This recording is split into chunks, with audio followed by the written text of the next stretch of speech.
பிலிப்பியர் 4வது அதிகாரம், பிலிப்பியர் 4வது அதிகாரம் 4வது வசனத்தை வாசிக்க கேட்போம். கர்த்தருக்குள் எப்பொழுதும் சந்தோஷமாயிருங்கள் சந்தோஷமாயிருங்கள் என்று மறுபடியும் சொல்லுகிற காலையில கர்த்தர் பேசின வார்த்தை, முதல் ஆராதனையில் 2வது ஆராதனையில் கர்த்தர் பேசின வார்த்தை, எழும்பு எழும்பு சீயோனே. எழும்பு எழும்பு என்று சொல்லுகிறது 2 வார்த்தைகள் தான். அங்கே கர்த்தர் எழும்ப செய்தார். எழும்ப செய்த தேவன் இங்கே எதை இன்றைக்கு நம்மிடத்தில் எழுப்புகிறார் என்றால், துக்கத்தோடு அநேக பிள்ளைகள் வந்திருக்கிறீர்கள், காயத்தோடு வந்திருக்கிறீர்கள், நொறுக்குதலோடு வந்திருக்கிறீர்கள், பிரச்சனைகளோடு வந்திருக்கிறீர்கள். யார் எனக்கு உதவி செய்ய முடியும்? என் வாழ்வில் யார் எனக்கு நன்மையை காட்ட முடியும் என்று சொல்லி என்னை கேட்கிற என் அன்பு சகோதரா சகோதரி, மறுபடியுமாய் அந்த வார்த்தையை படிப்போம். எப்பொழுதும் யாருக்குள்ள? கர்த்தருக்குள். இதுதான் முக்கியம். ஒரு கிறிஸ்தவனுக்கு, ஒரு கிறிஸ்துவை அணிந்தவனுக்கு எது முக்கியம் என்றால், உலகத்திற்குள் அல்ல. நான் உலகத்திற்குள் இருந்தாலும் இந்த உலகத்திற்குள் என்னை வைத்து அடைத்து என்னை பராமரித்து வருகிற என் ஆண்டவருக்குள்ளால் நான் சந்தோஷமா இருக்க வேண்டும் என்று பிலிப்பியர் சபைக்கு பவுல் எழுதுகிற நேரத்தில் நிருபத்தை எழுதுகிறார். கர்த்தருக்குள் எப்பொழுதும் சந்தோஷமா இருங்கள், சந்தோஷமா இருங்கள் என்று எப்படி சொல்றாரா? மறுபடி சொல்லுகிறார். என் அன்பு தேவ பிள்ளைகளே, வேதம் நமக்கு கற்றுக் கொடுக்கிற வார்த்தை என்ன தெரியுமா? அதே பிலிப்பியர் 3வது அதிகாரத்துல 20வது வசனத்தை வாசிக்க பார்ப்போம்.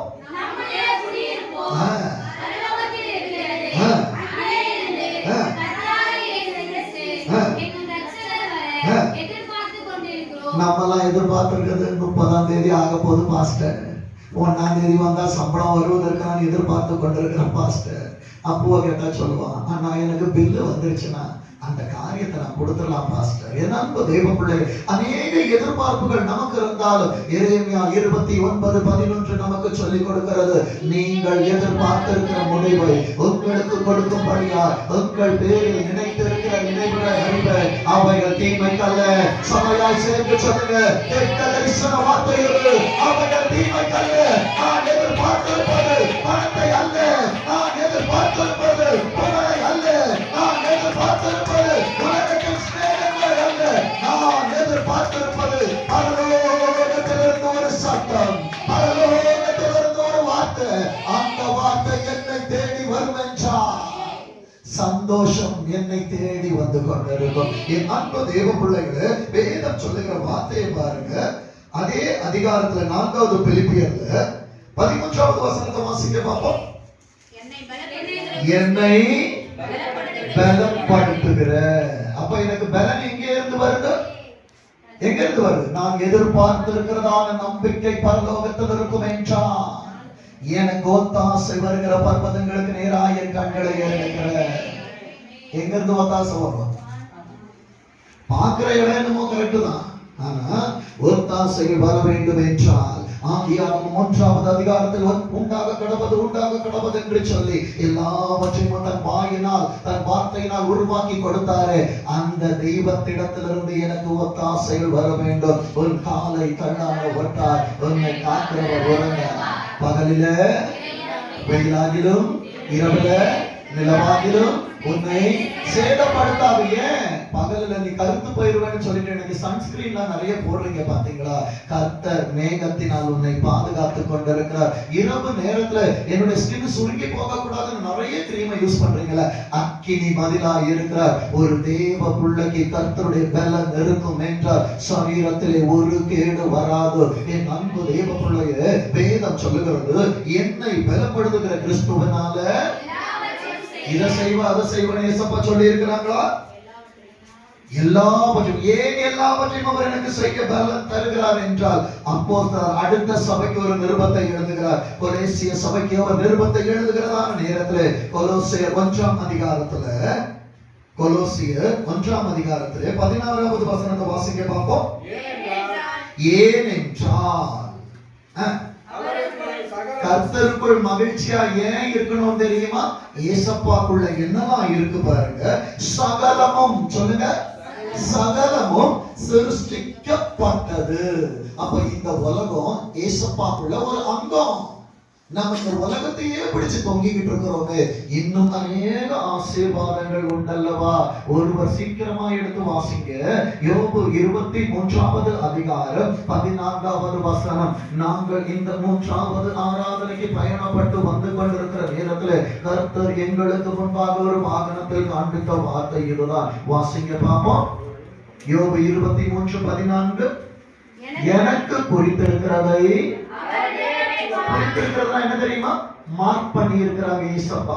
இது என்னுடைய இடம், எல்லைகளை குறிக்கிறீங்க பாத்தீங்களா? அது போல கர்த்தர் உன்னை சுற்றி ஒரு எல்லையை குறித்து வைத்திருக்கிறார். இது என் பிள்ளை, இது என் மகன், இது என் மகள் என்று சொல்லி கர்த்தர் என்னை சுற்றிலும் அக்கினி மதிலாய் நின்று கொண்டிருக்கிறார். ஆண்டவருடைய பாதுகாவல் எனக்கு இருக்கும் என்றால் பாவம் உள்ளே வர முடியுமா? என் தேவைகளை கர்த்தர் பார்த்துக் கொள்ளுவார் என்கிற விசுவாசம் இருக்கும் என்றால் திருச்சபையை மறுபடியும் சொல்லுகிறேன். ஏனென்றால் அந்த வார்த்தை யோபுவிலே அவன் சொல்லுகிறான், எனக்கு குறித்திருக்கிறதை யாரு? அதை விட்டுறோம். நம்ம ஆண்டவரை மில்டன் பிரதரை கேட்டா மனைவி சொல்லுவாங்க, அவர் நிறைவேற்றி கொடுப்பார் பாஸ்டர். ஆனா இப்பெல்லாம் கொஞ்ச நாளா மீன் வித்து அவர் எந்த காசை கொடுக்க மாட்டார் பாஸ்டர். என்கிட்ட இருப்பதையும் பிடிக்கிறார் பாஸ்டர் அவர். என் அன்பு தெய்வ பிள்ளைகளே, உலகத்தின் அன்பு இப்படியா இருக்க, நீ கர்த்தருக்குள் நிலைத்திருப்பாய் என்றால், கர்த்தருக்குள் கனி கொடுப்பாய் என்றால், கர்த்தருக்குள் சந்தோஷமா இருப்பாய் என்றால், அவருக்குள்ளாய் எல்லாம் சிருஷ்டிக்கப்பட்டது. சொல்லுங்க, எல்லாம் சிருஷ்டிக்கப்பட்டது. மனிதனுக்குள்ள இருந்து கர்த்தர் மனைவி எடுத்து வெளியே கொடுத்தார். கணவன் மனைவி இசைத்த நேரத்தில் பிள்ளைகளை கொடுத்தார். பிள்ளைகளை கொண்டு அடுத்த தலைமுறைகளை கொடுப்பார் என்றால் இது ஆண்டவருடைய நியமம். என் ஆண்டவர் நியமங்களை தந்திருக்கிறார் என்றால் அவருக்குள்ளாய் நான் நிலைத்திருக்கிற நேரத்தில் வேதம் சொல்லுகிறது, பரலோகத்தில் உள்ளவைகளும், கொலோசியர் 1:16, பரலோகத்தில் உள்ளவைகளும் பூலோகத்தில் உள்ளவைகளும் ஆகிய காணப்படுவது. எங்க அப்பா என் கண்ணுக்கு முன்னால தெரிகிறாரு, எங்க அம்மா பக்கத்துல இருக்கிறாங்க, என் மனைவி இதோ என் பின்னால உட்கார்ந்து இருக்கிறாங்க, என் பிள்ளை பின்னால உட்கார்ந்து அழகா லைவ் எடுத்துக்கிட்டு இருக்கிறாங்க. இது என்னால் பார்க்க முடியும். பார்க்க முடியாத காரியங்கள் உண்டு. ஆவிக்குரிய வரம், ஆவிக்குரிய கனி, அன்பு, நற்குணம், சமாதானம், இவைகள் எல்லாம் என்னால் பார்க்க முடியலப்பா. ஏன்? இதெல்லாம் நான் தொலைச்சிட்டேன், ரொம்ப நாள் ஆச்சு. நீ தொலைக்கவில்லை. கர்த்தரை விட்டு நீ தூரத்தில் நின்று கொண்டிருக்கிறபடியால், அவர் வீட்டுக்குள் இல்லாதபடியினாலே நீ இந்த காரியங்களை பார்க்க முடியவில்லை.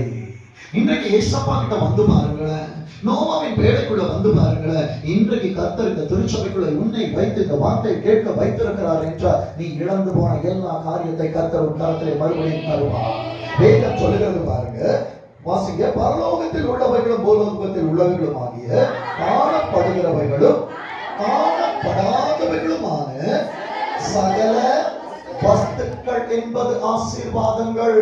இன்றைக்கு நீ அனுபவத்துக் கொண்டிருக்கிற உன் வீடு, உன்னுடைய ஆஸ்தி, உன் பிள்ளைகள், இவைகள் எல்லாம் ஆசீர்வாதங்கள். வஸ்துக்களாலும், சிங்காசனங்களாலும், கர்த்தத்துவங்களினாலும், துரைத்தனங்களினாலும், அதிகாரங்களானாலும் சகலமும்.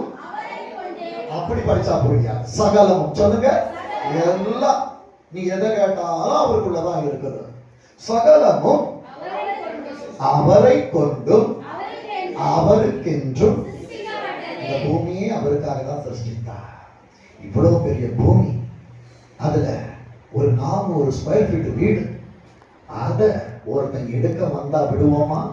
எவ்வளவு ஸ்கொயர் ஃபீட்? வெறும் 400 ஸ்கொயர் ஃபீட். ஆனா எங்க அப்பா நீ வாழ்ந்து நல்லா இருக்குன்னு சொல்லிட்டு அவருக்காய் படைக்கப்பட்டதை உன்னிடத்தில் கொடுத்தாரு. இந்த அன்பிற்கு முன்னால் உன்னால் என்ன சொல்ல முடியும் என் திருச்சபைய? அவரிடத்தில் நீ கேட்பாய் என்றால், என் நாமத்தினால் இதுவரை நீங்கள் ஒன்றும் கேட்கவில்லை, என் நாமத்தினால் நீங்கள் எதை கேட்டாலும் நான் செய்வேன். எத்தனை ஏசப்பாட கேட்க போறீங்க? ஏசப்பா ஊழியத்தை கொடுத்தபடியால் நன்றி, சமாதானத்தை கொடுத்தபடியால் நன்றி, எனக்கு அன்பை கொடுத்தபடியால் நன்றி, என் ஏமாற்றத்தை மாற்றினதால் நன்றி, என் கண்ணீரை மாற்றினபடியால் நன்றி. ஆண்டவரே, இவைகள் எல்லாம் இதிலிருந்து மாறிக்கொண்டிருக்கிறது. உன்னோடு போராடினவர்கள் நீ தேடியும் காணாத இருக்க போகிறார். நீ காமாட்சியத்தில் மோசகரமா உனக்கு விரோதமா எழுப்பப்படுகிற எல்லா ஆயுதங்களும் வாய்க்காமல் போக போகிறது. இது கர்த்தர் உனக்கு கொடுக்கிற வாக்குத்தத்தம். பெற்றுமை சபையே, பெற்றுமை சபையே, இல்லை என்று வந்தாயா?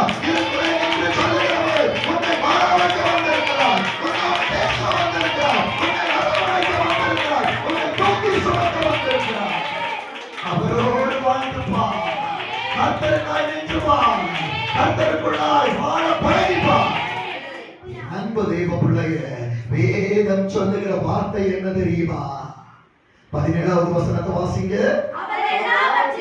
அவர் ஆதாமுக்கு ஏவாளுக்கு முன்னால இருக்கிறாரு, வானம் தோன்றதுக்கு முன்னால இருக்கிறாரு. அங்கே இருக்கிறவர் தான் இன்றும் என்னோடு அவர் பேசுகிறார். நான் இருக்கிறவராகவே இருக்கிறேன் என்று சொல்லுகிறவர். அவர் என்ன சொல்லுகிறார் தெரியுமா? 22வது வசனத்தை வாசிங்க பாப்போம்.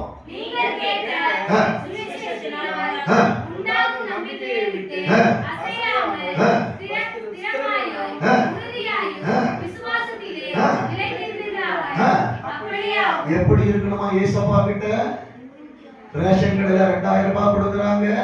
இப்பதான் நம்ம சர்ச்சை ஆராதனா 2000 வாங்கலனாலும் பரவாயில்ல, அதை காட்டிலும் என் நேசர் 10,000களில் சிறந்தவர் என்று சொல்லி அவரை தேடி ஓடி வருகிற மன உறுதி திருச்சபையை உனக்கு இருக்க வேண்டும். என் அன்பு தேவ பிள்ளைய, நான் இங்கே வருகிற நேரத்தில் அருமையான மகளை பார்த்தேன். வேலைக்கு போயிட்டு அவ்வளவு ஓடி வந்து சாப்பிட்டு போட்டு சொன்ன வார்த்தை என்ன தெரியுமா? அங்கே இருந்து வருகிற நேரத்தில் பாஸ்டர் நான் சீக்கிரம் வரணும்னு ஓடி வந்தேன். இதுதாங்க கவலை. தேவனை குறித்த கவலை, தெய்வத்தை குறித்த கவலை. கர்த்தருக்காய் நீ ஓடி வருவதை பார்ப்பார் என்றால் அவர் உனக்கு இளைப்பாறுதலின் காலங்களை தரமாட்டாரா? உனக்கான நற்வேலைகளை அவர் தரமாட்டாரா? உன் கையின் பிரயாசங்களை அவர் ஆசீர்வதிக்க மாட்டாரா? ஆனால் எனக்கு ஒரு நம்பிக்கை இருக்கணும்.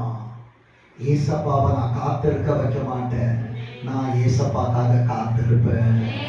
எத்தனை பேர் சொல்ல முடியும்? ஏசப்பாக்காக காத்திருப்பேன். ஏசப்பா உங்களை காத்திருக்க வைக்க மாட்டேன். என் அன்பு தெய்வ பிள்ளைகளை, கர்த்தருக்காய் நீ காத்திருப்பாய் என்றால் வேதம் ஒரு வார்த்தை சொல்லுகிறது. கர்த்தருக்காய் காத்திருக்கிறவர்களோ என்ன பலன் கிடைக்கும்? குளுக்கோஸால வர பலன் அல்ல, ஊசியினால் வருகிற பலன் அல்ல, டாக்டர் கொடுக்கிற பலன் அல்ல, புரோட்டீன் பவுடர் கொடுக்கிற பலன் அல்ல. வேதம் சொல்லுகிறது கர்த்தருக்கு காத்திருக்கிறவர்கள் கழுகுகளை போல செட்டைகளை அடித்து எங்க நீ காக்கா கூட்டம் இல்லை சபையே, நீ ராஜாதி ராஜாவின் பிள்ளையாய் இருக்கிற கர்த்தர் உன்னை உயரங்களிலே பறக்க வைக்க போகிறார். கர்த்தர் உன்னை சமுத்திரத்தின் மேல் மிதக்க வைப்பார், உன்னை அமிழ விட மாட்டார். வேதம் சொல்லுகிறது பாருங்க. நன்பு தெய்வ பிள்ளைகளே, 21வது வசனத்தை வாசிக்க பார்ப்போம். 21 முன்னே நம்ம ஏசப்பாவுக்கு இதுக்கு முன்னால சர்ச்சுக்கு வர்றதுக்கு முன்னால காட்டு மராண்டிகளா ஒரு காலத்துல வாழ்ந்து கொண்டிருந்தோம் தெரியுமா? ஒருத்தன் அடிச்சா நாம திருப்பி அடிச்சிடணும், ஒருத்தன் திட்டினா நான் திருப்பி திட்டிடணும். இன்னைக்கு நம்ம திருப்பி திட்டுறோமா? அக்கா அடிச்சா தங்கச்சி என்ன பண்ணுவோம்? அக்கா ஒரு வார்த்தை பேசினா ரியா சிரிக்கிறார். உண்மை. பல நேரங்கள்ல எங்க வெளியே வரோம்னா சபைக்கு வந்தா வெளியே வரும். என் அன்பு தெய்வ பிள்ளைகளே, அது முன்னால் இருந்த காலம். நான் இயேசுவை அறிந்து கொண்ட பின்பு வலது கன்னத்துல அரைஞ்சா என்னதை காட்டணும்? உடனே பூரி கட்டையை எடுத்து அக்கா மண்டையை உடைக்கணும் இல்ல. முற்காலங்களில நாம் ஆண்டவருடைய அன்பில்லாதவர்களாய் இருந்தோம். தேவன் அன்பாகவே இருக்கிறார்.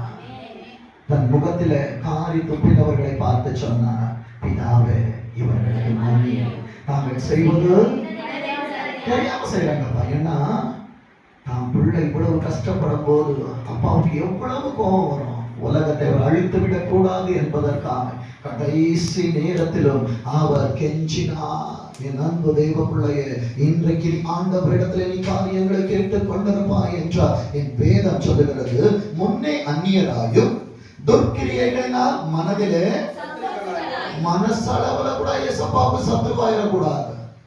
மனசுல நமக்கு உள்ளான அன்பு இருந்தாதான் வெளியே மற்றவர்களை நேசிக்க முடியும். வேதம் சொல்லுகிறது பாருங்க, மனதிலே சத்துருக்களாயும் இருந்த உங்களை இந்த 9வது மாசம் ஏசப்பா ஏன் கூட்டிட்டு வந்தாங்க தெரியுமா? 9க்கு ஒரு ஆசீர்வாதம் இருக்குது, பரிபூரணம். இந்த பரிபூரண மாதத்துல பரிசுத்தராய் இருக்கிற என் ஆண்டவர் உன் கையிலே பரிசுத்த வேதாகமத்தை கொடுத்து உன் இருதயத்தை பரிசுத்தப்படுத்தி 10ஆம் மாதத்தில் நீ நுழைவதற்கு முன்பாக இவன் என்னுடையவன், இவன் என் நேசகுமாரன், இவனில் நான் பிரியமாயிருக்கிறேன் என்கிற சத்தம் உன் காதுகளில் கேட்கப்பட வேண்டும் என்றார். உலகத்தில் இருக்கிறதான ஆன்மீக காரியங்கள் எனக்குள் இருக்கக்கூடாது. இன்றைக்கு கர்த்தர் உன்னை சுத்திகரித்துக் கொண்டிருக்கிறார். வேதம் சொல்லுகிறது பாருங்க, வாசிங்க.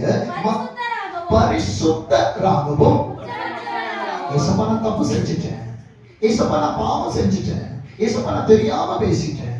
நீ தெரிந்து பேசியிருந்தாலும் பரவாயில்ல, நீ தெரிந்து செய்திருந்தாலும் பரவாயில்ல, இன்றைக்கு ஏசப்பாட்ட சொல்லு, என்ன மன்னிச்சிருங்க ஏசப்பா. எத்தனை பேர் கேட்க போறீங்க? வாயை திறந்து என்ன மன்னிச்சிருங்க ஏசப்பா.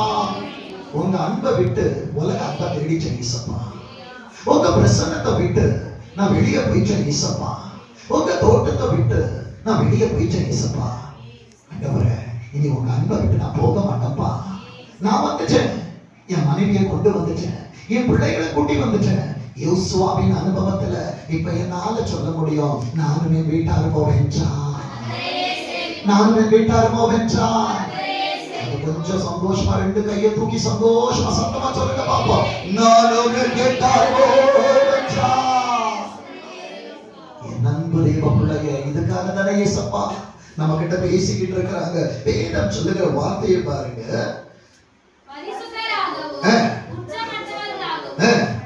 கண்டிக்கப்படாதவர்களாகவும். நம்மெல்லாம் சிலுவையில் அறையப்பட வேண்டியவங்க.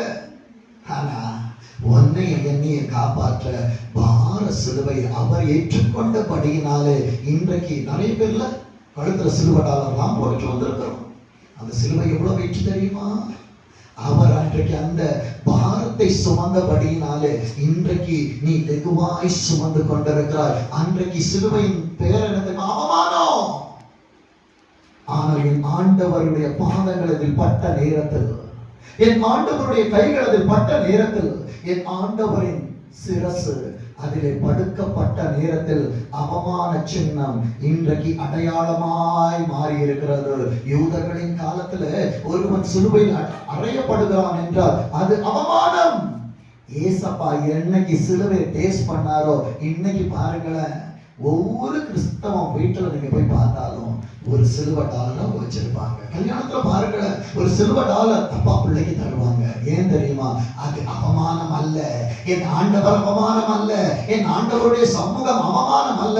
என் அன்பு தேவ பிள்ளைகளே, அவர் அவமானங்களை அடையாளங்களாய் மாற்றி இருக்கிறார் என்றால் இங்கே வந்திருக்கிற நீ, ஆண்டவர் உன்னை கொண்டு வந்து அவமானங்களை இன்றைக்கு அவர் அடையாளங்களாய் மாற்றி கொண்டிருக்கிறார். எத்தனை பேர் அதை அனுபவிக்க முடியுது? கரங்களை தட்டி சொல்லுங்க, நான் அவமானப்படுகிறவன் அல்ல, கர்த்தர் அடையாளமாய் மாற்றுகிறார். அவரது அனந்த ஞானத்தை புரிந்து கொள்ள முடியாது. கண்டிக்கப்பட வேண்டிய இடத்துல உலகம் உன்னை குற்றவாளியா தீர்த்துச்சு. ஏசப்பா உன்னை கூட்டிட்டு வந்து சொல்றாங்க, என் பொறுப்பு, நீ அவனை கேட்க கூடாது, நான் பார்த்துக் கொள்ளுவேன். வேதம் சொல்லுகிற வார்த்தையை பாருங்க, வாசிங்க.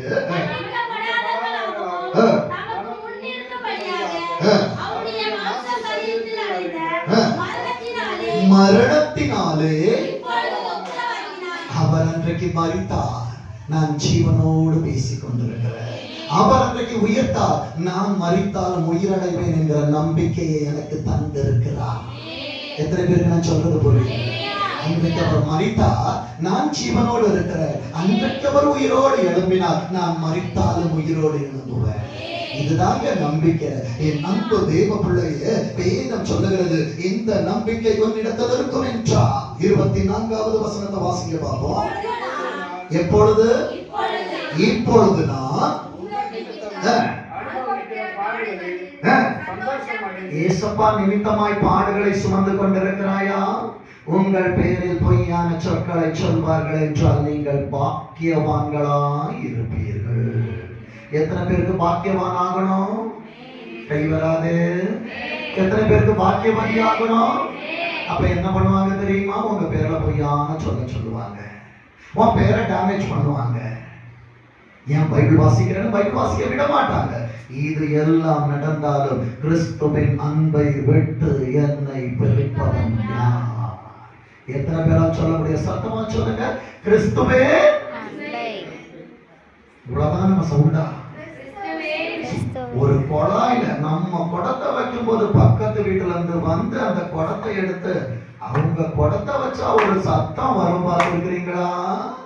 அந்த சத்தம் நமக்கு வரணும்ல. இப்ப சொல்லுங்க, கிறிஸ்துவே.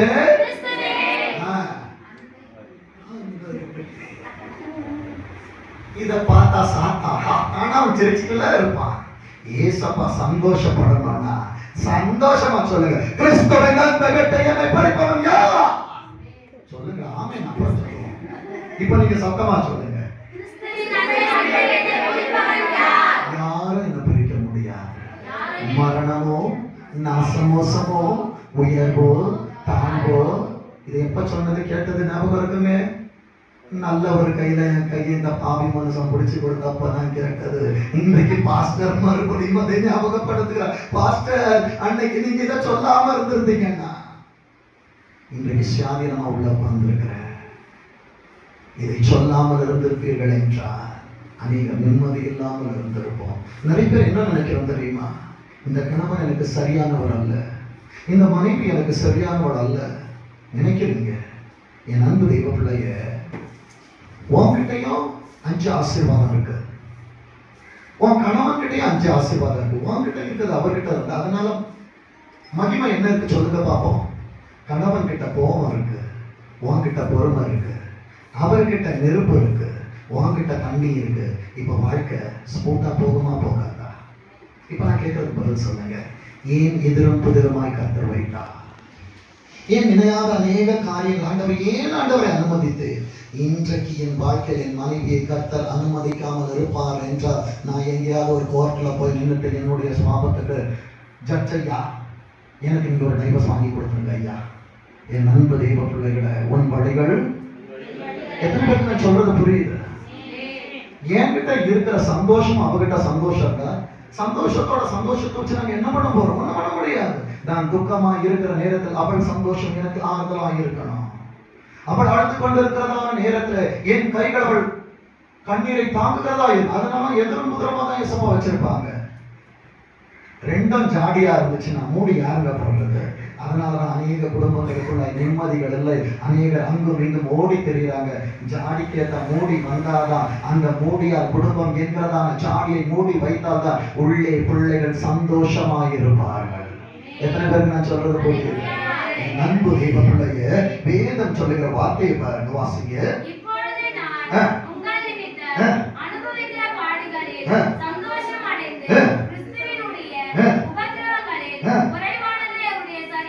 அப்ப பெருசா ஏசப்பா தரல, அவருடைய சரீரமாகிய சபையில சின்ன சின்ன காரியங்களை அவர் நமக்கு கொடுத்து கொண்டிருக்கிறார். என் அன்பு தேவ பிள்ளையே, இது உங்களை எப்படி தேற்றுகிறதோ என்று எனக்கு தெரியாது. ஏனென்றால் இந்த வசனத்தை நான் எடுத்துட்டோம் இல்ல, தியானிக்கவும் இல்லை, உங்க கூட பேசணும்னு நினைக்கல. நான் எடுத்து வச்ச காலையில அவர்கிட்ட சொல்லிட்டே இருக்கிறேன்ப்பா, அந்த ஆதியாகமத்துல அந்த ஆபிரகாமை குறிச்சு நான் இன்னைக்கு பேசணும். ஆனா இதுவரைக்கும் ஏசப்பா பேசவே விட மாட்டாங்க. ஆண்டவர் எங்கெங்கயோ என்ன கொண்டு போயிட்டு இருக்கிறாங்க. அந்த ஏசாயா 51:2 அவன் தனியா இருக்கும் போது ஏசப்பா அவனை கூப்பிட்டீங்க. யாத்திராகமம் 1:8 அவனை எப்படி பெருக வச்சு, இதெல்லாம் இருக்கு ஏசப்பா. ஆனா இப்ப இந்த வசனம் அப்படியே கீழே இறக்கிட்டு வரும்போது அந்த 26 கொண்டு வந்து ஏசப்பா நிற்க வைக்கிறாங்க. அந்த 26 நான் எப்படி பார்க்கிறேன்னா, 26வது ஆண்டில கர்த்தர் எங்களை இப்படி நிற்க வைக்கிறார் என்று. அப்ப 25 எப்படி இருக்கணும்னு பார்க்கணும்ல. 25 வாசிக்க பார்ப்போம். ஆதி காலங்களும் தலைமுறை தலைமுறைகளுக்கும் 26 ஏசப்பா 25ல மறைச்சு வச்சிருக்காங்க. யாருக்காவது தெரியுமா? ஜனவரி 26 1ஆம் தேதி உங்க வீட்டுல நீங்க என்ன குழம்பு வைப்பீங்க சொல்லுங்க. சரி, இப்படி இருக்கணும். மில்டன் பிரதர் 1ஆம் தேதி நியூ இயர் சர்வீஸ் முடிச்சுட்டு நீங்க என்ன மீன் வாங்குவீங்க தெரியுமா? தெரியாது. ரூத்துக்கு போவாஸ் என்ன செய்கிறான் என்பது தெரியாது. என் ஆண்டவர் எனக்கா என்ன எழுதி கொண்டிருக்கிறார் என்பது எனக்கு தெரியாது. 25ல வந்திருக்கிற தேவ பிள்ளைய, இன்றைக்கு கர்த்தர் உன்னை ஏன் உள்ளே கொண்டு வந்தார் தெரியுமா? அநேக விடை தெரியாத கேள்விகளோடு உள்ளே வந்திருக்கிற ஏசப்பா, என் வாழ்க்கையே ஒரு கொஸ்டின் பேப்பரா இருக்குது. மனைவியை கேட்டா சொல்லுவாங்க, என் புருஷன் எனக்கு கொஸ்டின் பேப்பர் மாஸ்டர். அப்படியே போய் பிரதர் சம்பவம் இப்படி இருக்குது பார்த்துக்கோங்க. அவர் சொல்லுவார், நீங்க வேற பாஸ்டர் ஏதாவது விட்டு இருந்தா கொடுத்துட்டு போங்க, இதுக்கு எனக்கு எப்படி பதில் சொல்றதுனே தெரியல. வாழ்க்கை இன்றைக்கு நமக்கு ஒரு கடினமான கொஸ்டின் பேப்பரா இருக்குது. மறைபொருள்கள் என்னால் ஆராய்ந்து முடியாது. இந்த மறைபொருளுக்கு விடை வேண்டும் என்றால் தெய்வத்தின் பாதத்தில் வருகிறதான நேரத்தில் கர்த்தர் கொடுப்பார் என்றால் அந்த குடும்பம் கர்த்தருக்குள்ள நிலைத்திருந்து கனி கொடுக்கிற குடும்பமாய் எப்பொழுதும் சந்தோஷமாய் இருக்கும். வேதம் சொல்லுகிறது பாருங்க, ஆதி காலங்களுக்கும் தலைமுறைகளுக்கும் எப்பொழுது என்னத்த வெளியே சொன்னாரு? ஆன்சரை இப்பதான் நான் சொல்றேன், 25 சொல்லிட்டேன். அப்ப இப்ப அவர் சொல்ல போறதெல்லாம் 26ல நீ எப்படி இருப்ப, உன் குடும்பம் எப்படி இருக்கும், அடுத்த நிமிஷம் என்னால சொல்ல முடியாது. ஆனா எங்க ஏசப்பா 1000 தலைமுறைக்கு அப்புறம் என் பிள்ளை எப்படி இருப்பான், வெள்ளையா இருப்பானா சிவப்பா இருப்பானா, அது பொட்ட பிள்ளையா இல்ல ஆம்பளை பிள்ளையா, என் ஏசப்பாவால சொல்ல முடியும். விசுவாசிக்கிறீங்களா? நீங்க பாக்குறதெல்லாம் பார்த்தா பாஸ்டர் ஏதோ பேசணும்னு பேசிக்கிட்டு இருக்கிறீங்கன்னு அப்படின்னு எனக்கு இல்லை. சொன்ன 26ஆம் ஆண்டு நமக்கு தெரியாது. ஆனால் 25ஆம் ஆண்டுல இந்த 9ஆம் மாதத்துல கடைசி வாரத்துல கர்த்தர் அநேக ரகசியங்களோடு நம்ம இடத்தில் பேசிக் கொண்டிருக்கிறார். உன் குடும்பத்திலே சந்தோஷத்தை தருவேன் என்றார், உன்னை பரிசுத்தமாய் மாற்றுவேன் என்றார், உனக்காக நான் வந்திருக்கிறேன் என்றார். அடுத்தது சொல்லுகிற வார்த்தையை பாருங்க, இப்பொழுது அவருடைய வெளிப்படுத்தல ஏசப்பா என்ன சொன்னாங்க? பரிசுத்தமாய் இருக்கிறவர். அப்ப பரிசுத்தமா இருந்தாலும் அவருடைய பிள்ளைன்னு நான் சொல்ல முடியும். அதனால தான் முன்னாலே ஏசப்பா சொன்னாங்க, உன்னை யாரும் கண்டிக்க கூடாது, நீ எத்தனை பாவம் செய்திருந்தாலும். ஆனா ஏசப்பா மன்னிப்பாங்கன்னு தெரிஞ்சு நீ பாவம் செய்தனா கர்த்தர் உன்னை மன்னிக்க மாட்டார். அடிக்கடி கடிந்து கொள்ளப்பட்ட தன் பிடரியை திருப்புகிறவன் சகாயமின்றி சண்டை நாசம் அடைவான் என்று நீதிமொழிகள் 29:1 சொல்லுகிறது. தன் பாவங்களை மறைக்கிறவன் வாழ்வடைய மாட்டார், அவர்களை அறிக்கை செய்து விட்டு விடுகிறவனோ இறக்கணும். என்ன தெரியுமா? பரலோகத்தில் ஒருத்தர் இறங்கி வருவார் பார்க்கிறது, அதுதான் இறக்கம். என் அன்பு தெய்வ பிள்ளைய, வேதம் சொல்லுகிற வார்த்தையை பாருங்க, வாசிக்க. அவருடைய பரிசுத்தவான்களுக்கு என்னது? கொஸ்டின் பேப்பரை பிதாவுக்கு தெரியாம குமாரன் எடுத்துட்டு வந்து இந்த சர்ச்சில் பிள்ளைகள்கிட்ட கொடுத்துட்டார்.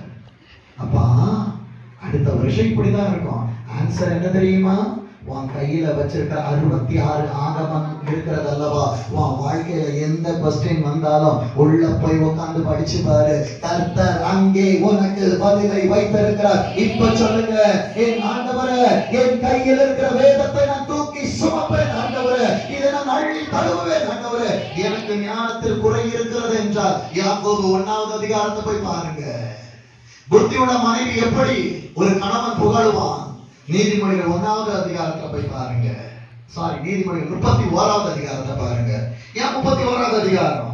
ஒரு நல்ல மனைவி 31 நாளும் கணவனுக்கு எல்லா பணிவிடைகளை செய்த பிள்ளைகளுக்கு தேவையான காரியங்களை எல்லாம் கொடுத்தான்னா 31வது நாள் சம்பளம் வர நாள் கணவன் என்ன சொல்றாரு? நீ எல்லாரிலும் மேற்பட்டவள், அநேக ஸ்திரீகளை நான் குணசாலிகளாய் கண்டதுண்டு, அவர்களில் எல்லாரிலும் அவன் புருஷனுடைய இருதயம் அவளை நம்பும்.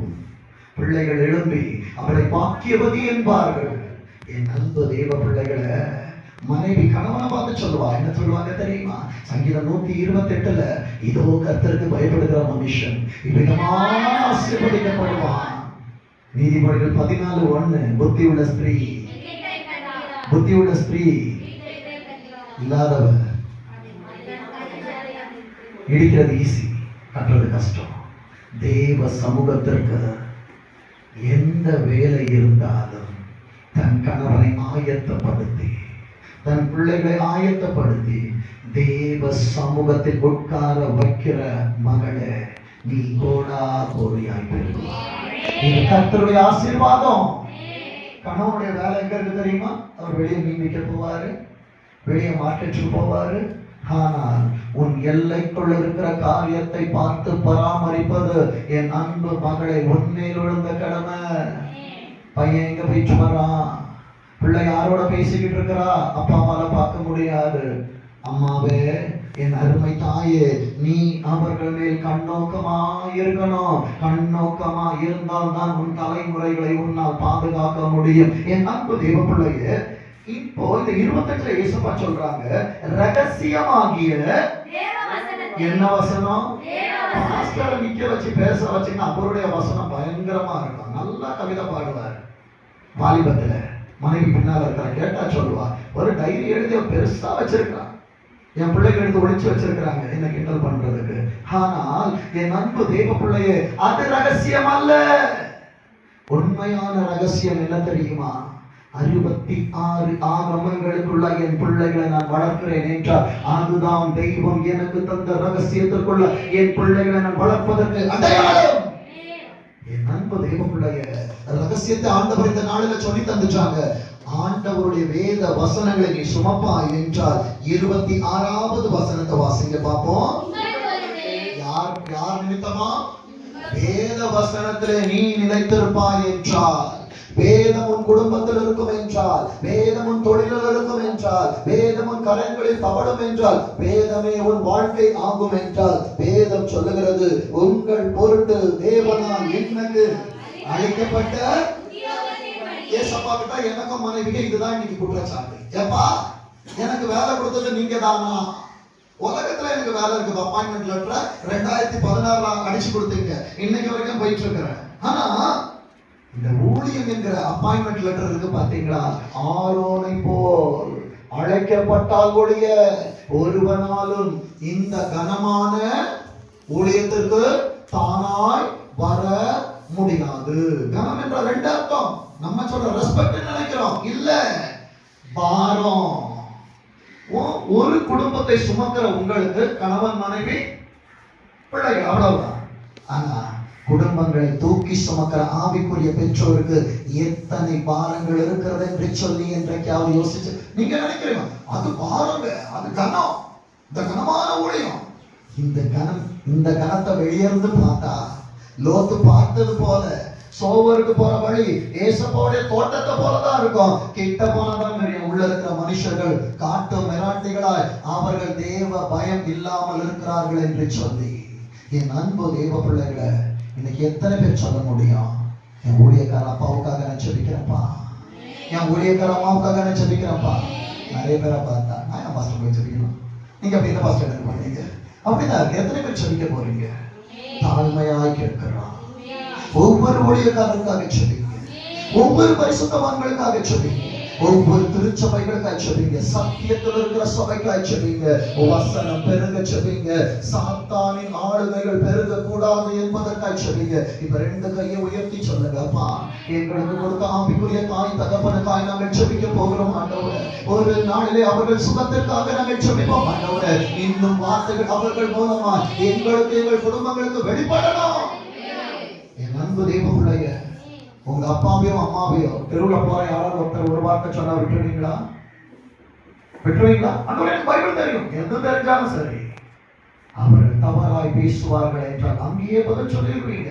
இப்படிதான் ஒரு திருச்சபைக்கு வைராக்கியம் இருக்க வேண்டும். ஆண்டவரே, எங்க அப்பா மூலமா எனக்கு நீங்க வசனத்தை அனுப்புவீங்க, எங்க அம்மா மூலமா நீங்க வசனத்தை அனுப்புவீங்க. கீழ்படிச்சுதான் பாருங்களேன், கொஞ்ச நாளைக்கு கீழ்படுகிற பிள்ளைகளுக்கு கர்த்தர் மேல்படிகளை காண்பித்து கொண்டிருப்பார். வேதம் சொல்லுகிறது, இது எங்களுக்கான வார்த்தை. 25 ஏசப்பாவுக்கு ரகசியத்தை கொடுத்துட்டாங்க. ஆனா எங்களுக்கு இன்றைக்கு தான் கண்களை திறந்து பாருன்னு சொல்லி ஆண்டவர் காண்பித்து கொண்டிருக்கிறார். உங்கள் பொருட்டு தேவனால் எனக்கு யாரால் இந்த வேலை எங்களுக்கு கிடைச்சது தெரியுமா? அப்பா அம்மானு முன்னால நீங்க மாத்தட்டி கொள்ள கூடாது. இந்த ஊழியத்துக்கு என்னை வயதான ஒரு ஊழியக்காரர் அனுப்புது. அப்பா என்ன அபிஷேகம் பண்ணது நீச்சோல்ல, இவன் கண்டார்பட்ட சர்ச்சைக்கு ஊழியக்காரனா இருப்பான். 14 வருஷத்துக்கு அப்புறம் ஆண்டவர் கொண்டு வந்தது வேற கதை. ஆனா இந்த ஊழியம் வேண்டாம் என்று யோனாவை போல நானும் மனைவி மகளும் ஒரு இடத்துக்கு ஓடி சென்று 3.5 ஆண்டுகள் இருந்த நேரத்துல, அங்கே இருந்து நாங்கள் வெளியே வருகிற நேரத்தில் அந்த வயதான தகப்பன் சொன்ன வார்த்தை என்ன தெரியுமா? என்னை அவளை முழங்கால் பண்ணிட்டு இருக்கிற நேரத்துல, தாய் தகப்பன் ஊழியத்தை உங்கள் கரத்தில் ஆண்டவர் தருகிறார். அவர் சொன்ன அந்த வார்த்தை இன்றைக்கு யோசிச்சு பார்த்தனா, மடியிலே வைத்து தாளாட்டுவீர்கள், தோளை தூக்கி வச்சு சுமப்பீங்கன்னு சொல்லிட்டு. சமீப நாட்கள் ஏண்டவரை இந்த ஊழியம் அந்த நிலைமைக்கு நாங்கள் வந்த நேரத்திலும் இப்ப ஆண்டவர் அதற்கு பதிலை தருகிறார். உங்கள் பொருட்டு. யாருக்காக இந்த வேலையை இயேசுப்பா எங்களுக்கு கொடுத்திருக்கிறாங்க? நீங்க தான் எங்களுக்கு எஜமா.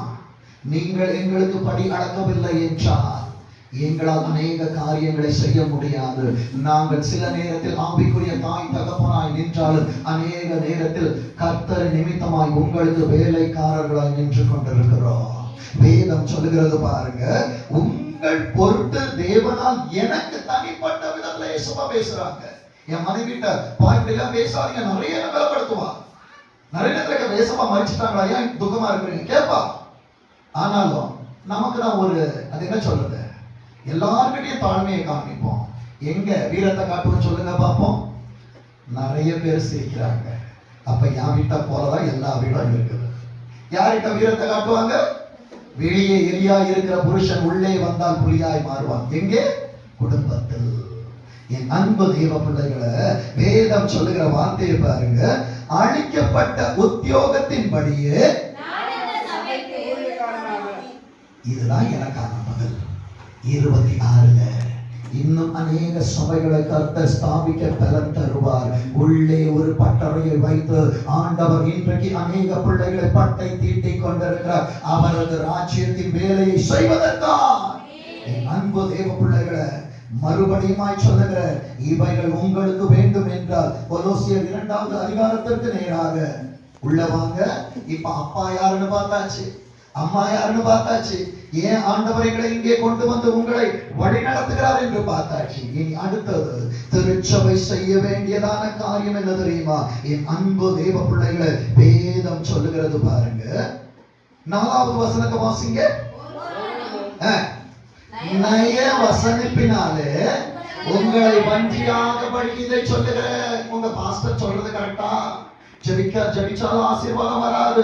சொல்லுகிற அநேக சத்தங்களை உன் காதுகள் கேட்கும் என்றால் என் அன்பு தேவ பிள்ளைகளே, சொல்லுவது பேதுருவா இருந்தாலும் அன்றைக்கு ஆண்டவர் அவனை பார்த்து சொன்னார், அப்பாலே போ சாத்தானே.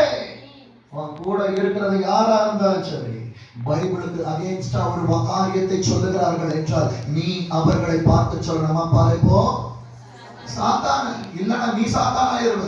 என் அன்பு தேவ பிள்ளைகளே, வேதம் சொல்லுகிற வார்த்தையை பாருங்க. 6வது வசனத்தை வாசிங்க. ஏற்றுக்கொண்டபடியே யாருக்குள்ள இருக்கணும்? சபைக்கு வர எல்லா பிள்ளைகளுக்கும் தாழ்மையாய் இந்த அப்பா சொல்ற ஒரு வார்த்தை என்ன தெரியுமா? ஜின்சன் எங்கன்னு கேட்காதீங்க, மேக்சன் எங்கன்னு கேட்காதீங்க. எப்படி கேட்கணும்?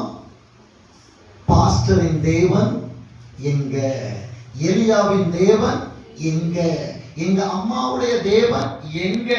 பாஸ்டரை தேடுனீங்கன்னா எலியாக்கு 2 நாள் காக்கா கொண்டு வந்துச்சு, அவன் அதையே பார்த்துக்கிட்டு இருந்தான். ஏசப்பா பார்த்தாரு, எப்பா அதை அடிச்சு சாகடிச்சு. இன்னைக்கு நிறைய பேர் நம்ம எப்படி சாகடிக்கிறது அவங்கள நம்புறோம். அதனால அவர்கள் வீட்டின் வாசல் அடைபட்டு கொண்டிருக்கிறது. கர்த்தரை நம்பாமல் மனிதனை நம்பி கொண்டிருக்கிறபடியினாலே இன்றைக்கு அநேக கதவுகள் நம் வாழ்க்கை அடைபட்டது. யாரை நம்புகிறார்? யாரிடத்திலும் காரியத்தை சொல்லிக் கொண்டிருக்கிறார்? வேதம் சொல்லுகிற வார்த்தையை பாருங்க.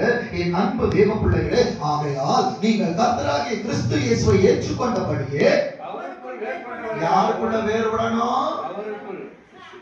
உலகத்துல என் வேறு இருக்க கூடாது. உலகத்துல வேறு இருந்ததுன்னா ஆண்டவர் அத்தி மரத்தை பார்த்து சபிச்சாங்க. என்னாச்சு தெரியுமா? மேல இருந்து பட்டுட்டு வரல, வேர்ல இருந்து பட்டுட்டு போயிடுச்சு.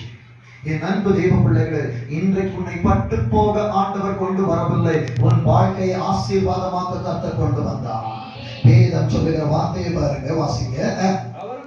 அவருக்குள் வேர் கொண்டவர்களாகவும் யார் மேல கட்டப்படணும்? நான் மிஸ்பா சபையில் கட்டி இருக்கிறேன் என்று இந்த கழுதை சொல்லக்கூடாது. நீ எந்த சபையில் கட்டி இருந்தாலும் கர்த்தருடைய வார்த்தை வருகிற நேரத்தில் நீ சொல்ல வேண்டியது, என் கர்த்தருடைய அன்பின் கயிறுகளால் என் கர்த்தருக்காய் கட்டப்பட்டிருக்கிற. சாட்சியில் அநேக நேரத்தில் சொல்லுவீங்க பிள்ளைங்க, பாஸ்டருக்கு ஸ்தோத்திரம், பாஸ்டர் அம்மாக்கு நன்றி, எங்களுக்காக எங்க நன்றி, எந்த பொன்னாடை எங்களுக்கு வேண்டாங்க, இன்னும் கொஞ்ச நாள் நாங்கள் இந்த உலகத்தில் வாழ வேண்டும் என்றால் உங்கள் நன்றிகளை தெய்வத்திற்கு செலுத்துங்கள். தெய்வத்திற்கு செலுத்த செலுத்த இதற்கு காரணமாக இருக்கிற எங்களை யோபு சிநேகிதற்காய் வேண்டுதல் செய்த நேரத்தில் அவன் சிறையிருப்பு மாறினதல்லவா? நீங்கள் கர்த்தரை துதிக்க துதிக்க கர்த்தர் எங்களுக்கு முன்பாக இருக்கிற எரியோக்களை உடைத்து போட்டு உங்களை வழி நடத்தி செல்வதற்கு கர்த்தர் எங்களை முன்னே அனுப்பி கொண்டிருப்பார். என் அன்பு தேவ பிள்ளையே, வேதம் சொல்லுகிறது பாருங்க, வாசிங்க. அவர் மேல் கட்டப்பட்டவர்களாகவும் நடக்கிறதா அவருக்குள்ளதான் நடக்கணும். அடுத்தது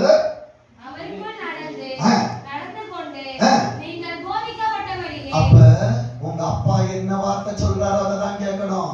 யூடியூப்ல பாஸ்டர் தட்டி விட்டனா அங்க நீ ஆசீர்வாதமா இருப்பான்னு சொன்னாங்களா? என் அன்பு தேவ பிள்ளை, எத்தனை உனக்கு 31 நாளும் பிரியாணி கொடுத்தா 31 நாள் சாப்பிடுவீங்களா? ஏன் ஆண்டவர் வானத்துக்கு அப்புறம் இருளுக்கு அப்புறம் ஒளிய வச்சாங்க?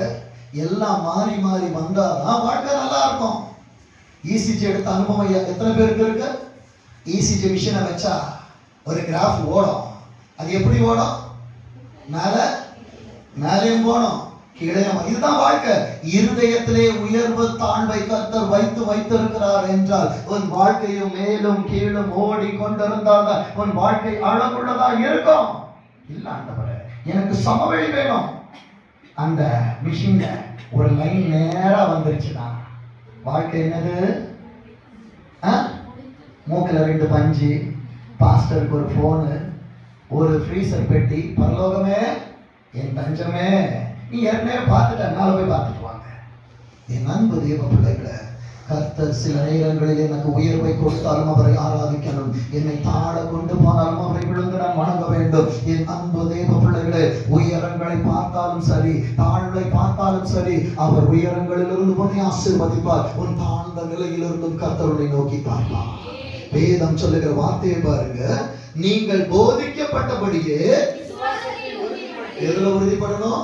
விசுவாசத்தில் உறுதிப்பட்டு எதுல பெருகணும்? ஸ்தோத்திராண்டவரே ஸ்தோத்திராண்டவரே ஸ்தோத்திராண்டவரே ஸ்தோத்திராண்டவரே கேட்கிறப்ப வெளியே இருந்து கேட்கிறவனுக்கு எப்படி இருக்கணும்? ஆத்திராண்டவரே ஆத்திராண்டவரே ஆத்திரான். சின்ன பிள்ளைங்க நான் இருக்கும்போது நடந்த காரியத்தை சொல்றேன். இந்தியா பாகிஸ்தான் மேட்ச் இன்னைக்கு ஃபைனல் இருக்கு. அன்னைக்கு இந்தியா பாகிஸ்தான் அன்னைக்கு ரொம்ப கொடூரமா இருக்கும். தண்டையார்பேட்டில் அப்பா ஆராதனை நடத்திட்டு இருக்கிறாங்க. கீழே டிவி பெட்டியை வச்சு ரோட்ல உட்காந்து ஜனம் பார்த்துட்டு இருக்குது.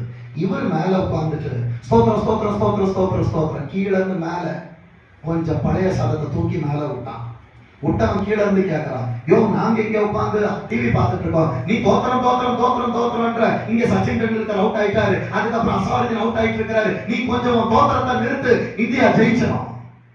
என் அன்பு தெய்வ பிள்ளைய, வெளியே இருக்கிறவனுக்கு மகத்துவம் தெரியாது. ஸ்தோத்திரம் செய்து கொண்டே இரு. உனக்கு முன்பாக இருக்கிற அநேக தட்டுகளை கர்த்தர் உடைப்பார். என் அன்பு தெய்வ பிள்ளைய, அன்றைக்கு தோத்திரம் தோத்திரம் அன்றைக்கு கிண்டல் பண்ணவன் இன்றைக்கு தெய்வத்தை ஏற்றுக்கொண்டு தெய்வத்திற்கு சாட்சியாக என் அன்பு தெய்வ பிள்ளைய, வேதம் சொல்லுகிறது ஸ்தோத்திரத்தை பெருகு, பைபிளுக்குள்ளாய் நிலைத்தனல், ஆண்டவருக்காய் வாழ பழகு. 8வது வசனம் சொல்லுகிறது பாருங்க. லௌகீக ஞானம் என்றால் உலக ஞானம். அடுத்தது, மாயமான தந்திரத்தினாலும் ஒருவனும் உங்களை கொள்ளை கொண்டு போகாதபடிக்கு. சாத்தா உங்ககிட்ட பைபிள் எடுத்துட்டு தான் வருவான். ஏசப்பா கிட்ட சாத்தா எப்படி போய் பேசினான் தெரியுமா? உட்கார்ந்து டீல் பேச போகும்போது வசனத்தை கொண்டு பேசினான். என் ஆண்டவரிடத்தில் அவன் வசனத்தை கொண்டு போதிப்பான் என்றால், உனக்கு வசனம் தெரியாவிட்டால் தைரியமா சொல்றேன், உன்னை ஏமாத்திருந்த உலகம் பைபிளை வச்சு உன்னை ஏமாத்திரும். என் அன்பு தேவ பிள்ளை, அதனாலதான் சொல்றேன், பைபிளை டெய்லி படிங்க, ஜெபத்துல நில்லுங்க. வேதம் சொல்லுகிறது, எச்சரிக்கையாயிருங்கள், அது மனுஷர்களின் பாரம்பரிய. இன்னைக்கு பாரம்பரியமா அனுசரிக்கிறோம்ல, எங்க அப்பா இருந்தாரு, அதுக்கப்புறம் நான் இருக்கிறேன், இப்படிதான் செய்வேன். அங்கே பரிசுத்த ஆவியானவர் இல்லை என்றால் எந்த காரியமா இருந்தாலும் நீ செய்வது தவறு. நான் சொல்லல, பைபிள் சொல்லுது. பைபிளுக்குள்ளதான் வேறுவிடணும், எனக்குள்ளாய் அல்ல, நீ கடைபிடிக்கிற சம்பிரதாயங்களில் அல்ல. வேதம் சொல்லுகிற வார்த்தையை பாருங்க, மனுஷர்களின் பாரம்பரியத்தை அனுசரிக்காதே. கர்த்தர் உனக்கு வேதத்தில் கொடுக்கிற வார்த்தைகளை எடுத்து வைத்துக்கொள். எரேமியா 15:16 சொல்லுவதின் படியே உமது வார்த்தைகள் கிடைத்த உடனே அவைகளை கொள்ளுகிற அவைகளின் ஆத்மாவுக்கு வாசிங்க பாப்போம். உம்முடைய வார்த்தைகள் கிடைத்த உடனே அவைகளை உட்கொண்டேன்.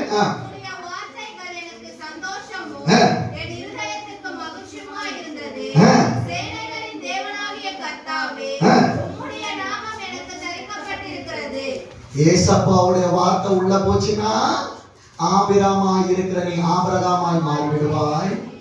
என் அன்பு தெய்வ பிள்ளையே, கர்த்தர் உன்னை சாராயா இருக்கிறவனை சாராளாய் மாற்றுவார்.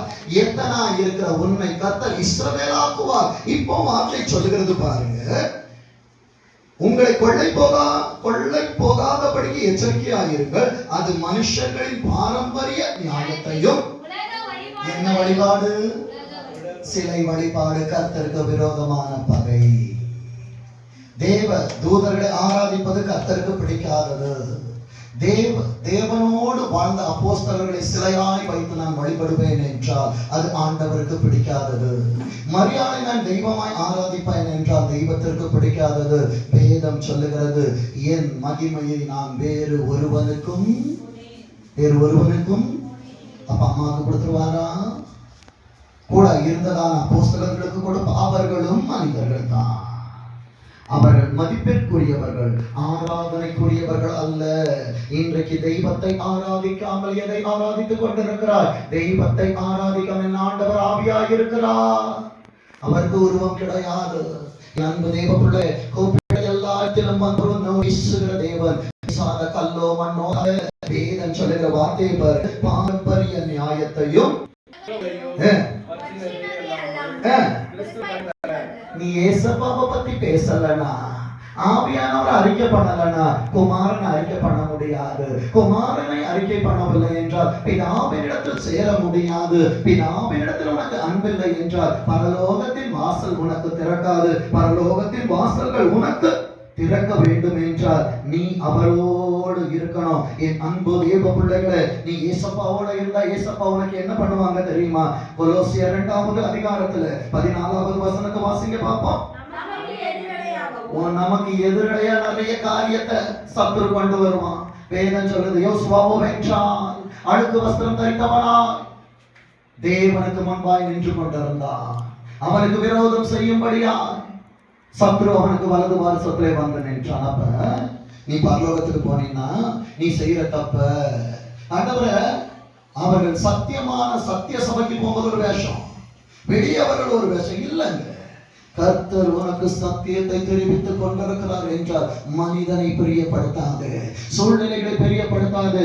இன்றைக்கு அநேகருடைய கவலை என்ன தெரியுமா? பாஸ்டர், நான் சர்ச்சைக்கு வர பாஸ்டர் நல்லது. என்கிட்ட அநேகர் கேட்கிறது, உங்க சர்ச்சைக்கு கல்லறை இருக்கா பாஸ்டர்? என் அன்பு தேவ பிள்ளைய, என் சர்ச்சைக்கு கல்லறை இல்லை. உன்னை கல்லறைக்குள்ள வச்சு அமுக்குனாங்கன்னா உனக்கு பாதாளத்துல இடம் இருக்குன்னு என்னால சொல்ல முடியும். சர்ச்சைக்கு வருவது கல்லறைக்காய் அல்ல. என் ஆண்டவரை, நான் கல்லறைக்கு போனாலும் நான் உயிர்த்தெழ வேண்டும் என்பதற்காக சத்தியத்தை புரட்டி கொண்டிருக்கிறபடியினாலே சத்தியபரம் கர்த்தரை என்னால் பார்க்க முடியல. இங்கே வேதம் சொல்லுகிறது, நமக்கு எதிரிடையாகவும் கட்டளைகளால் நமக்கு விரோதமாகவும் இருந்த நீ பாவம் செய்தாய் என்கிற கையெழுத்தை ஆண்டவர் இன்றைக்கு குலைத்துக் கொண்டிருக்கிறார். அறியாமையின் காலத்திலே தேவன் காணாதவர் போல் இருந்தார். அறிந்தும் இனி பாவம் செய்யாதே, தெரிந்தும் அநேக காரியங்களை நிகழ்த்தி விடாதே. ஆண்டவர் இன்றைக்கு உனக்காய் காரியங்களை செய்து கொண்டிருக்கிறார் என்றால் உன் மேல் வைத்த அன்பு பெரியது. வேதம் சொல்லுகிறது பாருங்க, கையெழுத்தை குலைத்து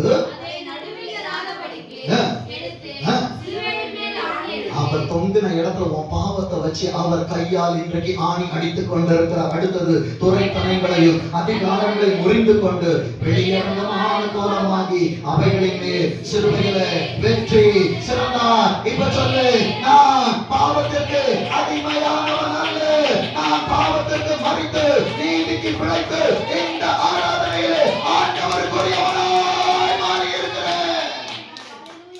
சபைக்கல்ல, அடுத்த ஒரு தீர்க்க தரிசனத்தை கர்த்தர் எங்களுக்கு தந்து ஊழியத்தை உறுதிப்படுத்துவது மாத்திரமல்லாமல் வந்திருக்கிற தேவ பிள்ளையே, உனக்கும் ஒரு ஆசீர்வாதத்தை அவர் கொடுக்கிறார். வாசிங்க 1 தீமோத்தேயு 1ஆம் அதிகாரம், 1 தீமோத்தேயு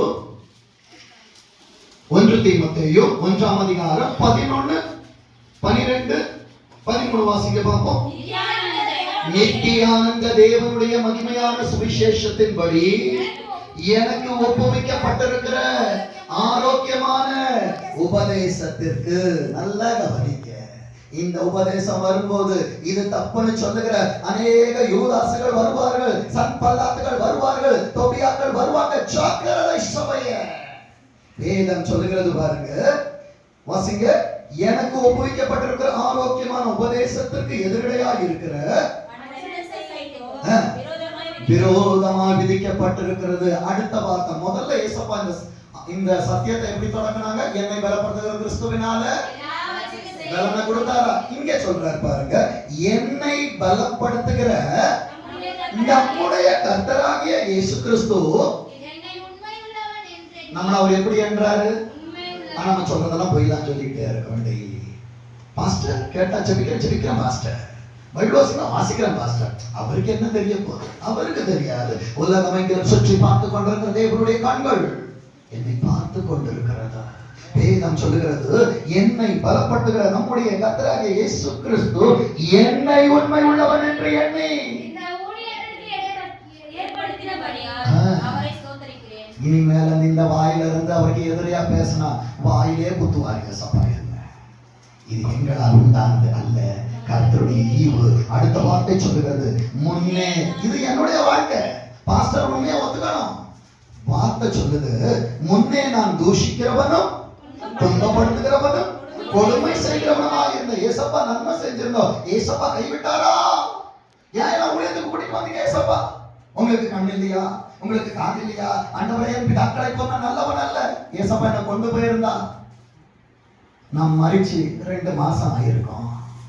என் அன்பு தெய்வ பிள்ளைகளை, இன்றைக்கு இந்த சத்தியத்தை உங்களோடு நான் பகிர்ந்து இருக்க முடியாது. கர்த்தருடைய ஆவியானவரை உனக்கு காண்பித்து கொடுத்திருக்க முடியாது. அவரை அதிகமாய் ஸ்தோத்திரிக்க எனக்கு ஒரு சாக்கியத்தை இந்த ஆராதனையில், இந்த சபையில, இந்த நேரத்தில் கர்த்தர் தந்திருக்கிறார் என்றார். கேட்டுக்கொண்டிருக்கிற தேவ பிள்ளையே, உனக்கான கிருபை வரங்கள் மாறாதவைகள். வேதம் சொல்லுகிறது, அப்படி இருந்து நான் அறியாமல் விசுவாசத்தினாலே அப்படி செய்தபடியா இரக்கம் பெற்றேன்.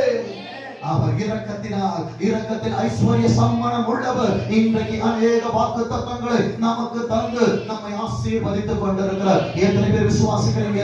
அப்படியே படிட்டு, ஆண்டவரே இது எனக்கான வார்த்தை, ஆண்டவரே இது எனக்கான மன்னா, ஆண்டவரே இது எனக்கான, ஆண்டவரே நன்மையான காரியங்கள். இந்த வார்த்தை மாறுவதில்லை என்று சொல்லுகிறவர் நாளானது அதை விளக்கப்பட்ட போகிறது. தேவ சபையே, ஆண்டவரை விட்டாரே,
இது உன்னானது அல்ல, தேவனுடைய. அப்பா என் பிள்ளைகளை கர்த்தர் ஆசீர்வதிச்சிருக்கீங்க. ஜெபத்தை விடாதபடிக்கு 9ஆம் மாதத்தில் பரிபூர்ண ஆசீர்வாதங்களை காண்பீர்கள். 10ஆம் மாதத்திலே பிள்ளைகளை கர்த்தர் ஆண்டவரே சுகபல ஜீவனோடு கொண்டு போக போறீங்க. வார்த்தைகளால் தேற்ற போறீங்க, வழி நடத்துங்க. இயேசு கிறிஸ்துவின் மூலமாய் ஜெபிக்கிறோம். ஜெபம் கேளும் எங்கள் ஜீவனோட நல்ல பிதாவே. ஆமென், ஆமென், ஆமென்.